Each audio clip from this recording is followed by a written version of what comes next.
இந்த மாதிரி பிரச்சனை உங்களோட லைஃப்ல இருந்ததுன்னா இது உங்களுக்கு முக்கியமான ஒரு வீடியோ. உன் ஃப்ரெண்டு உன்னையே யூஸ் பண்றானா, இல்ல யாரை நம்புறதுன்னே தெரியலையா, கோபம் வந்தா என்ன பண்ணணும், பணம் சம்பாதிக்கிறப்போ என்ன மைண்ட் செட் இருக்கணும், யார்கிட்ட பேசணும் யார்கிட்ட பேசக்கூடாது, ஃபெயிலியர்ஸ் தோல்வி வந்தா அதை எப்படி ஹேண்டில் பண்ணணும், இது எல்லாத்தோடைய பிரச்சனைக்கும் 2000 வருஷத்துக்கு முன்னாடியே திருவள்ளுவர் திருக்குறள்ல பதில் சொல்லியிருக்கிறார். அப்படின்னா எப்படி இருக்கும்? திருக்குறள் பேஸ் பண்ணி இந்த வீடியோ ஒரு ஃபர்ஸ்ட் வீடியோன்றதுனால கோபத்தை பத்தி நம்ம சொல்ல போறோம். கோபம் வந்தப்போ நம்ம பேசுற ஒரு விஷயம், ஒரு வார்த்தை, அந்த ஒரு ரிலேஷன்ஷிப்பே டோட்டலா முடிச்சிடும். அந்த நேரத்துல என்ன பண்ண போறோன்னு தெரியாம நீங்களே நிறைய தடவை பேசிட்டு அப்புறம் தான் அதை ரெக்ரெட் பண்ணியிருப்பீங்க.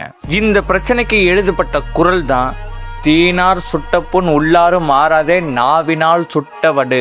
சிம்பிளா சொல்லணும்னா நெருப்புல சுட்ட காயம் கூட கொஞ்சம் நல்லா ஆறிடும். ஆனா ஒரு வார்த்தையால ஒருத்தவங்களை காயப்படுத்திட்டீங்க அப்படின்னா அந்த வார்த்தையை அவங்களுடைய மனசுல இருந்து எரேஸ் பண்ணவே முடியாது. அதனால உனக்கு அடுத்த தடவை கோபம் வந்தது அப்படின்னா நீ யூஸ் பண்ற பெரிய ஆயுதம் சைலன்ஸ். சைக்காலஜி படி கோபம் ஒரு மனுஷனுக்கு மேக்சிமம் 5 நிமிஷம் தான் இருக்கும். ஆனால் அந்த 5 நிமிஷத்தில் நீ விடுற வார்த்தை பல வருஷமாக இருக்கும். இந்த குறளுடைய பொருள் இதுதான். கோவப்பட்டோம் அப்படின்னா கொஞ்சம் சைலண்ட்டாக இருந்து அதுக்கப்புறம் ஒரு அமைதியான ஒரு வார்த்தைகள் பேசணும் அப்படின்றதுக்காக தான் மெயினாக இந்த குறள் எழுதப்பட்டது.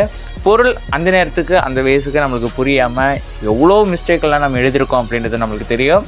அதனால இந்த குறள் உங்களுக்கு ஞாபகப்படுத்துறது கிடையாது. நீங்கள் கோபம் வந்தால் இந்த குறள் உங்களுடைய ஞாபகத்தில் இருக்கணுன்றதுக்காக தான் இந்த வீடியோ.